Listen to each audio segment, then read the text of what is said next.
Harihi Om Sahana Vavatu Sahano Bhunaktu Sahaviryan Karavavahai Tejasvinavadhitamastoma Vidvishavahai.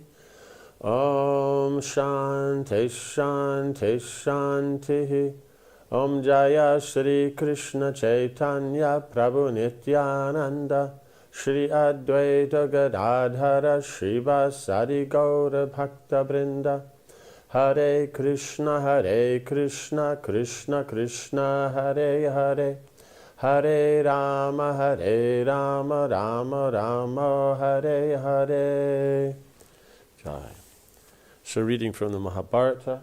So previously then we had that the next day morning after the Swayamvar, then having heard the night before that Dristadumna, having gone out to check what was happening, incognito, then he assured his father that he didn't have to worry. They sounded like they were warriors, how they were behaving, and it wasn't, and they were, high quality warriors. So then Drupad then wanted to know, wanted to invite them because naturally the wedding would take place at the palace, And so then he sent a messenger, one of the Brahmins there, and then he was greeted by the Pandavas. They worshipped him nicely and all that. So Yudhishthira's first point was no need to ask because a task was set, the task was accomplished, so that means then they get the girl. It wasn't based on only someone from this quality of family and this and that can participate, so therefore then amongst those then who can shoot the mark, then no, it's just whoever can shoot this mark, then they can marry Draupadi.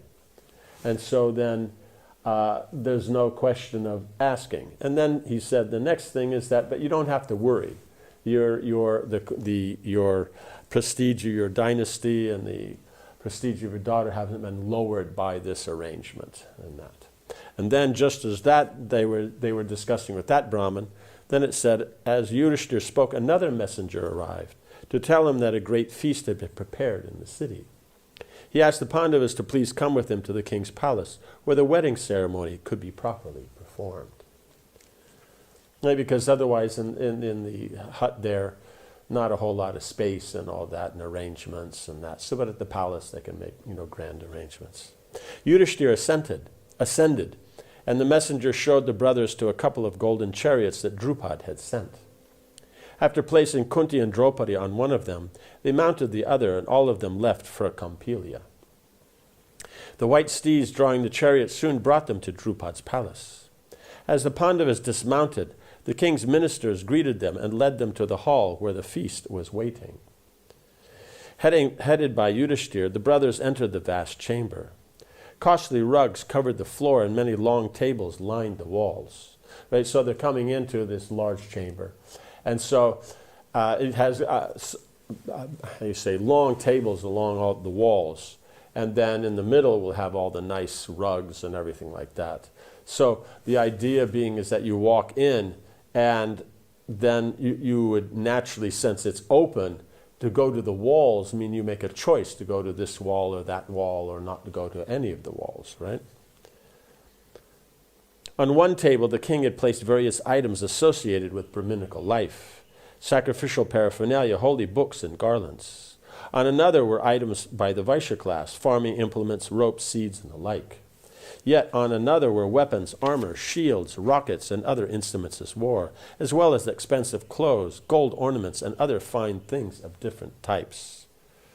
Right? So everyone's watching, because when you have these halls, you also have these balconies and that by which you can watch.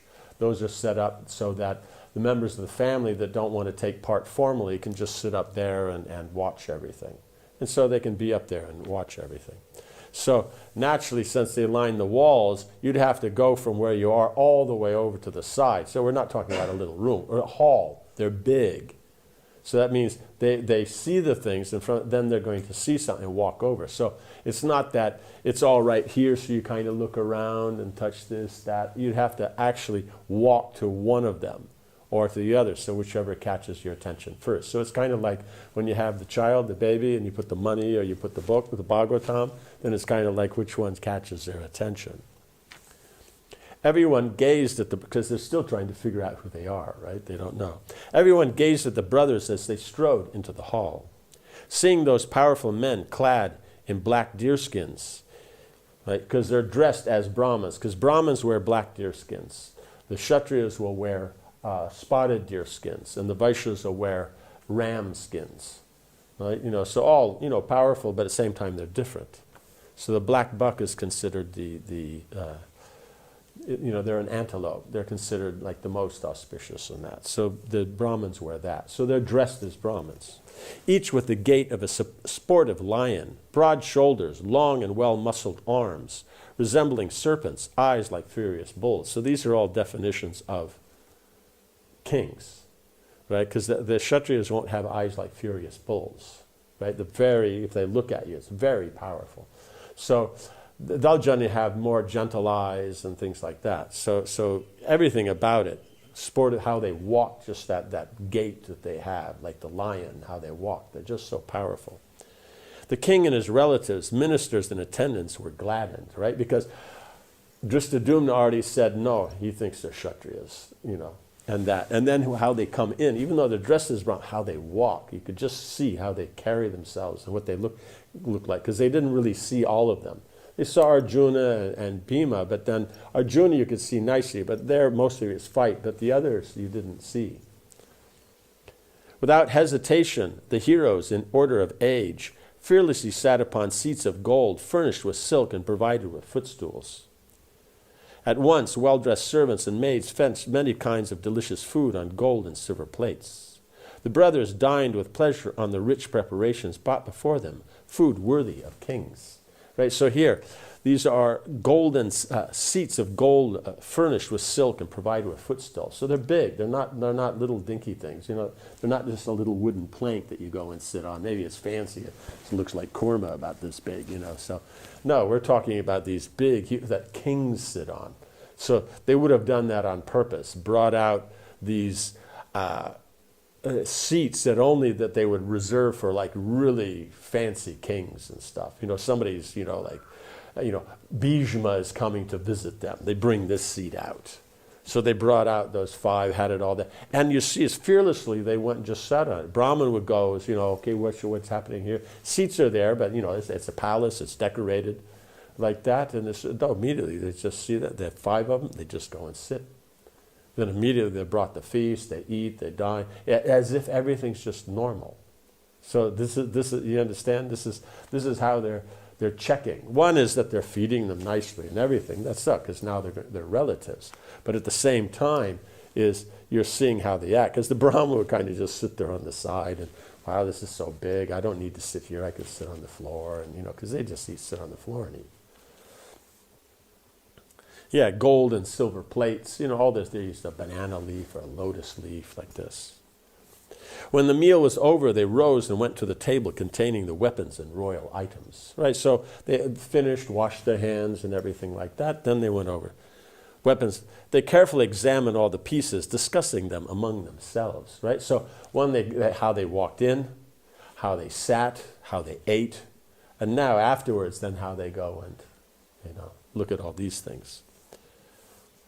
They carefully, to Drupad and his sons and counselors, it was obvious that the brothers belonged to the royal order, because otherwise, who else but kings then behaves and acts in that particular way, right? Because you're going to have Dristadumna's there, then you're going to have, what's his name? Shikandi, yeah. Shikandi is also a very powerful warrior. Drupad approached Yudhishthira and said, "Sir, are we to know you as Brahmins or Kshatriyas of the royal order? Are you Vaishyas or even Shudras? Perhaps you are celestials who have assumed the disguise of Brahmins and are wandering the earth." Right, so they'll go through the standard stuff. You're Brahmins, Kshatriyas, maybe Vaishyas or Shudras. Or are you celestials, right, who've come as Brahmins? Because otherwise, why else would they be as Brahmins? People who look like Kshatriyas and to the degree and the valor and the refinement that they have, why would they be dressed as Brahmins? So there must be some very far off story. Celestials do this kind of stuff all the time. They're always coming in these kind of disguise, but why would they? Please truly tell us. Truth becomes monarchs even more than sacrifice or charity, right? So this is true. And he's then, trying to bring out that aspect, speaking on truth and that. And we can see how important it is when they all came home with Draupadi and the mother said, when Kunti then said, share the alms equally amongst you, then that's the whole thing they were worried about was truth, right, Once we have ascertained the order to which you belong, we can arrange an appropriate wedding ceremony. So this is another kind of trick. We want to arrange the ceremony, and we want to do it, but we don't know what you belong, what is your background, so we don't know exactly how to arrange the wedding. Because generally, communally, there's some slight little differences on what they'll do and this and that, whether they come in riding on a horse and with a sword, or whether they kick over a pot of rice, or, what is these little things that are arranged by the different groups. So they're saying, they're still trying to, in other words, he's already directly asked, the minister already directly asked, and he says, you don't have to worry, you set the task, it's not really your business to ask. Right? Because they at this point haven't decided whether, up to now, they're still remaining incognito. Yudhishthira looked at the king and smiled. He spoke in a voice as deep as the rumbling of clouds. Yes. So you can see is that the whole time since the night before, they've been trying to figure out who they are. And Yudhishthira seeing this in other ways, and they're doing it in such a refined way, in such an intelligent way. Because otherwise, they would know what it is, because otherwise they're Brahmins. Why? It means, of course, they're respecting Brahmins and they're putting nice arrangements, but at the same time, is that then all the things around, it becomes obvious. They're smart. Yudhishthira looked at the king and smiled. He spoke in a voice as deep as the rumbling of clouds. O king, you may dispel your doubts and be cheerful. There's no doubt that your desire has been fulfilled. We five are royalty, the sons of illustrious Pandu, right? Because that's his worry, is that he's set this task to get Arjuna as the son-in-law. What if not? What if it's just some guy, Because, technically, if Ekalavya had his thumbs, he could have done it, So, he gets worried about that, I am Yudhishthira. Your daughter was won by Arjuna, who, along with Bhima, fought with the other kings, right? Because they were wondering who's who, like that. She is like a lotus that has been transplanted from one clear lake to another, right? So coming from this high-grade family to another high-grade family. With Draupadi in the ladies' chamber is Kunti, our mother. Right, because Kunti and that would have been gone, and they would have gone to the ladies' area because it's not formal there. Right, here it's all formal, everything, very things, and everyone comes out and all the etiquettes and all that. But the ladies don't really worry about those things. If they're out in the pub, they do. But for relax, they go in, sit inside with the other ladies. They sit, they eat nicely, they talk, like that. It's a more relaxed environment. So a different flavor, that's all.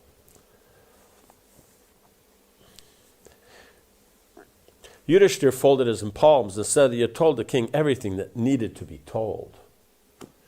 Right? In other words, that. You don't need to ask more, because next thing is, how did you survive this, that? They don't want anybody to know all these things at this point. In other words, the idea is, they're trying to keep it quiet at this point.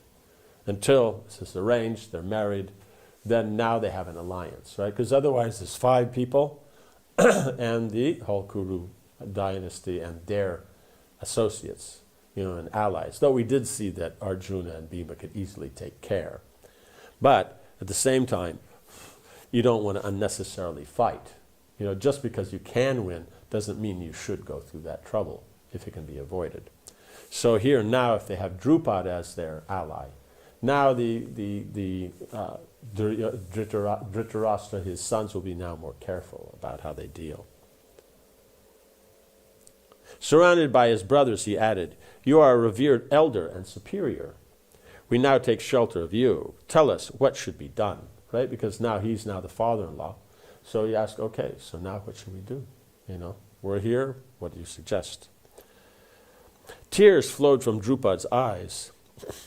and he was unable to speak. He stood for some moments with all his limbs trembling, right? Because this is what he hoped for. They're thinking this, but it's not confirmed because, like he said, they could just be anybody. Some other kings that are out, just somehow or another incognito, or they could be celestials. Okay, it's nice for their daughter, and it would be a wonderful thing and nice, and everything's above board. But he actually wanted his daughter to marry Arjuna, right? Finally, he managed with great effort to suppress his joy. He said, "I cannot express my happiness in words. Today my birth stands fulfilled and my dreams are realized. This is indeed an auspicious day. Tell me, how did you all escape from the fire at Varanavata?" Drupad and his two sons, Dristadumna and Shikhandi, listened as Yudhishthir narrated the story. When he had finished, they censured Duryodhana and his weak father. Drupad gave every assurance to Yudhishthir, vowing that he would somehow restore him to his rightful position as king in Hastinapur. He gave the brothers accommodation in his own palace and treated them with all respect. Right? So now he's like, they've heard how it all went and everything, and the Pandavas are there. Yudhishthir is known for truth. He's told the story. He's not going to make it up. It's not sensational or anything. The following day, Drupad again spoke to Yudhishthir. "O mighty armed one, today is a day marked by favorable stars. Let Arjuna take my daughter's hand with all due rights." Right? Because they hold this ceremony, the Swayamvar, so it's naturally who wins, and then there's going to be a date after that that's good for the marriage. So there's the day of the Swayamvar, then the next day, and the day after that, then it's a good day for the marriage. Because you're always going to look at something there. Because when you're looking at auspicious things, if you're using the Panchanga system, then generally all auspicious things are done from where you start from the day after the Amavasya, or the dark moon, until the full moon. So within that, then you'll choose your time. So therefore, Panchang, so many things can be done in that time. If you're going more by the Muhurta aspect, then you're going to you have to look at so many things, and basically there's very few times that are actually good. And so then the Panchang gives a much more easily accessible, easily available. Then within that you can choose, okay, within this day, this time will be a nicer time, or like this. "Let Arjuna take my daughter's hand with all due rights." Yudhishthira replied, "My younger brother is to marry today, then I shall also have to accept the bride, for that is the religious ordinance," right? As we said, the elder brother has to marry first, then the next brother, like this. They can all get married at once, like you see Ram and his brothers. They all married at once. So Ram married Sita, and then Lakshmana married another sister, and the other two brothers, they also married, like this. Bharat and Shatrughna, right? Yeah. Yes. So they all married, but they were all sisters, like that. And so you can do that, but generally at the rites, if they're doing, he'll start that, and then the next one, and the next one. So they're doing it at one ceremony, but one after another, like this. Looks like maybe lock the door.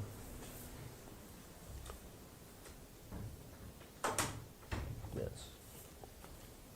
Don't want the door blowing open in the storm, no? Okay. Drupad nodded understandingly. "Then you must accept the hand of Draupadi in the sacred marriage ceremony, or give her to whichever your brothers as pleases you." Right? So he's saying, okay, then you marry, and then we'll work out for everybody else, whatever is there. But now Yudhishthira says, "The princess shall become the wife of us all. Our mother has ordered this. It was Dhananjaya who won your jewel of a daughter, but the rule amongst us is that we share equally any jewels we obtain." Right? So he's obtained the jewel, but everybody shares, because they go out, they beg, they bring everything together, and whatever it is, then that's shared. So it's not that, well, Bhima brought in this much, he gets that all. No, it's just you beg, because it's being done in that element of selflessness, and then it's shared appropriately, because the mother had said, right? So under authority. Therefore, Drupadi may accept each of us one after another according to age. Right? So Yudhishthira would marry her first, then Bhima, then Arjuna, then the twins. Right? So generally Nakula, Sahadev. Drupad stepped back, his eyes opening wide with surprise, right? So you can see the drama that's there. There's so much anxiety the night before, and then, okay, some relief, and then looking, no, it looks like they're Kshatriyas and all, then finding out that they're the Pandavas, and it was Arjuna who won, and then the ecstasy, and then, okay, then the religious point that Yudhishthira's making that, okay, yes, no, we have to consider, the hierarchy of the brothers, and then he says, no, we'll all marry her, and then, oh my God, the shock that's there, the surprise, so it's a real scene. This is Mahabharata, right? I have heard that a man may accept many wives, but never that a woman may accept more than one husband, right? Because many times the kings had many wives, especially the Kshatriyas, like that. Others may, Brahmins may, but generally didn't. Vaishyas may or not. The facilities not much. Vaishyas might if they're wealthy. The Kshatriyas is quite standard. You are famed for your virtue, Yudhishthira. How then can you approve an act so contrary to tradition and indeed scriptural injunction? Right? Because the rule is, this is the standard rule that's there. But he's also mentioning about the tradition, because the tradition is how it's been handed down, because Manu then will be tradition. That's been based on the Veda, then how Swayambhuva, and that how they've given the knowledge, their understanding of it, the application, that becomes the smriti, or tradition. The king was surrounded by his sons and ministers, and they all listened carefully as the Pandava prince replied. He told them that morality was subtle and its application depended upon circumstances. One therefore had to follow the authorities. His mother had ordered them all to marry the princess, and that order had found acceptance in Yudhishthira's mind, which had never entertained thought of sin in his life, right? So he never thinks of sin. So therefore that his mother said it and he thinks, okay, this is okay. Must be that scripturally it is okay. There must be some way that it is. Now, of course, in this, that they figured out doesn't mean that we do this. Because as we'll figure out, is their qualification is quite a lot different. One is we only see this happening generally with those from the higher planets and things like that. So, and it's a very ancient thing. So we hear of the Prachetas, that is there, and we hear of the Pandavas. I'm not sure if there's a third one, but generally, it will come. Okay, so there'll be. But it's very rare. So in other words, in 151 trillion years, there's 3 examples. So therefore, check that one off your list. Right? It's it's not supposed to be there, right? The prince was certain there would be no sin if Draupadi married all 5 brothers. Drupad was still not convinced. He wanted more time to think. He'll have to talk to his ministers, he'll have to talk to his wife, he'll have to talk to Draupadi. It was entirely unprecedented that a woman would marry many men at the same time. He asked Yudhishthira if they could discuss the matter further with Kunti, Drishtadyumna, and the learned Brahmins in his court. Yudhishthira agreed and sat in the king's council chamber for the discussion. Right? Because he's there, because he'll know the Shastra and everything. So if there's anything, the point is it's not that they don't want to accommodate, it's just that they've never heard of it. It's not there, it's just not practiced. It's not, so unless it can be established, because Kshatriyas, we always think of it against the power, it's the control in that. It means that's just used because that's the tool necessary for governance. Otherwise, if you're not powerful, no one cares like that. But then you see is that for them, they follow Shastra. So they follow the Brahmins, they follow Shastra. They protect the people. That's a Kshatriya. If it's just that they like to show power and fight and this and that, that's not a Kshatriya, that's a Shudra. Generally misunderstood, but that's the point. So it's not the fighting that makes them a Kshatriya. It's the character based on Shastra, following the Brahmins. That's what makes them Kshatriyas. They had only been speaking for a short time when the palace attendants announced Vyasadev's arrival. Right? Because that's very important, because he's the compiler of Shastra. And now if he points out how it's okay, then everyone's going to accept. Anyone else says there might be doubts, but Vyasadev, then yeah, you have to agree. As the sage was shown in, everyone present offered their respectful obeisances at his feet. Vyasadev greeted them in return and offered blessings to Drupad and the Pandavas. After they had taken their seats, Drupad asked, "Illustrious one, is it possible for one woman to marry many men without being defiled by sin?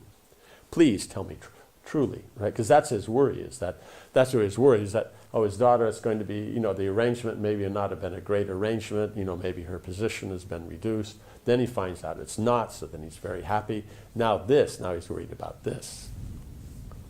Vyasadeva replied that such a practice was certainly opposed to both the direction of the Vedas and tradition. Although practiced in former ages, it had long become obsolete. So the direction that the Vedas and the tradition give will be that it won't be this way. But we see that in the ancient times that sometimes it would be, because many times there were times in the Vedic eras before a law was established, it would be a generic kind of a rule or a generic practice, and then things might go on because the character of the people was so high, it didn't require many rules to regulate it. But with time, as the age goes and the character goes down, then you have to have rules to regulate. And so when you say ancient times, it doesn't just mean a long time. It means back when people had greater qualities and that, so that it might be that there's times, like Satyuga and that, where certain laws aren't as important. But the people are of such character, they'll never do anything wrong. The sage looked at Drupad and Yudhishthira and asked both of them their opinions. Drupad revealed his doubts. He could not see any way by which the 5 brothers could all become Draupadi's husband. It would mean that the elder brother would be approaching his junior's wife. According to Scripture, that would be the same as approaching his daughter, right? Because you have the brothers, and then the eldest brother, his wife, it represents like the mother, and then the younger brother, and the elder brother is like the father. So the elder brother and and his wife represent the mother and father to the younger. So that means then his wife would be, just as he's like son, they would be like daughter. So that's how the practice is working. According to Scripture, that would be the same as approaching his daughter. Yudhishthira replied that his heart, which could never turn to sin, felt no misgivings about the proposed marriage. He cited a historical example of a Brahmin girl named Jatila, who had married 7 rishis at once. Okay, so there's others, so it's even more. There was also the case of the famous ascetics known as the Prachetas. They too, being brothers, had accepted one woman as their shared wife. These examples were found in the Vedas and were not considered sinful.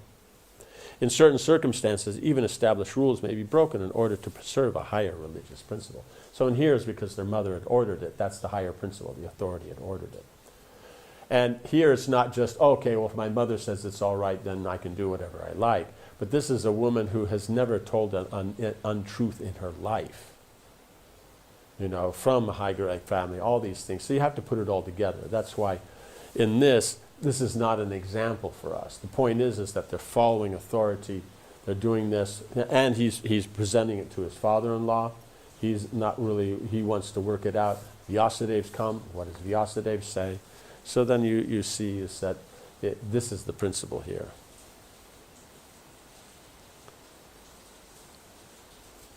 So it's the established rules means established practices. It has to have some aspect where the rule is there. It's based on something. So the Vedas, it'll never be a rule is actually broken. It just means it's replaced by a different rule. Like that. So in this circumstance, generally you'd apply this rule, but because of the circumstance or the personalities involved, you would look at it from a different angle. And so from that angle, it's all right. So it's not actually that rules are being broken. Kunti agreed with her son and asked the sage how she could be saved from untruth. Vyasadeva replied, "Gentle lady, you shall certainly be saved from sin. This is eternal virtue." Okay, so now Vyasadeva is going to explain everything, work out everything so that Kunti, that her declaration is made truthful. Yudhishthira's, his feeling of it is also satisfied. And Drupad and the others are satisfied. So that we'll discuss next time because it's quite a pastime in itself.